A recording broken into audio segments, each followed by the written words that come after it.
আসসালামু আলাইকুম।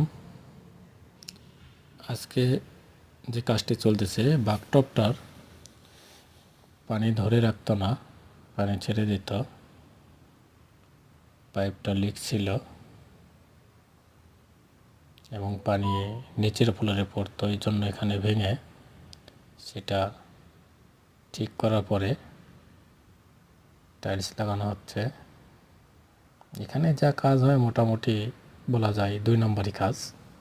এটা হলো দরজা সিস্টেম। ভবিষ্যতে আবার যখন পাইপের সমস্যা হবে শুধু টাইলসটা বের করে নিব, ব্যাস। তারপরে আবারও পাইপটার কাজ করা যাবে।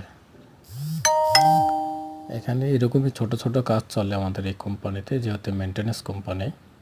আমার টাইলস লাগানো শেষ, এখন গ্রাউটিং করব। গ্রাউটিংয়ের কাজ চলতেছে।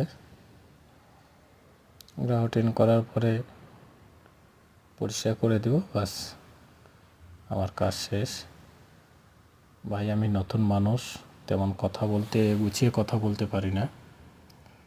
দয়া করে আপনারা ক্ষমা সুন্দর দৃষ্টিতে দেখবেন আর আমার চ্যানেলটি সাবস্ক্রাইব করে দিবেন। যারা ফেসবুক থেকে দেখছেন তারা আমাকে ফলো দিয়ে পাশে থাকবেন এবং আরও নতুন নতুন ভিডিও বানানোর জন্য উৎসাহিত করবেন। আসলে আমি একজন নতুন মানুষ,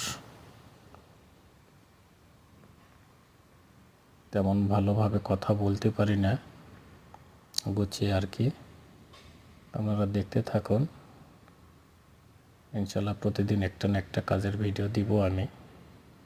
আমাদের কোম্পানিতে যেগুলো কাজ হয় আর কি, সব ধরনের কাজ হয় আমাদের কোম্পানিতে। টাইলসের কাজ, plumber, painter, carpenter, AC, electrician, total কাজ সবগুলোই খুঁটিনাটি। কোনো বড় কাজ তেমন একটা হয় না। যেগুলো বড় কাজ হয় সেগুলো বাইরের লোকজন করে, মাঝে মাঝে আমাদের করতে হয় আর কি। তো মোটামুটি আমার কাজ শেষের দিকে। আমার কাজ মোটামুটি শেষ, এখন পরিষ্কার করে দিব। দিলেই দেখবেন কত সুন্দর লুক। এখানে সব কাজ দ্রুত সঙ্গে করতে হয়, যদিও রিপেয়ারিংয়ের কাজ, কিন্তু খুব দ্রুত করতে হয়, না হলে পরে কাজটার সমস্যা হয়ে যায়। সবাই ভালো থাকবেন, সুস্থ থাকবেন। আল্লাহ হাফেজ।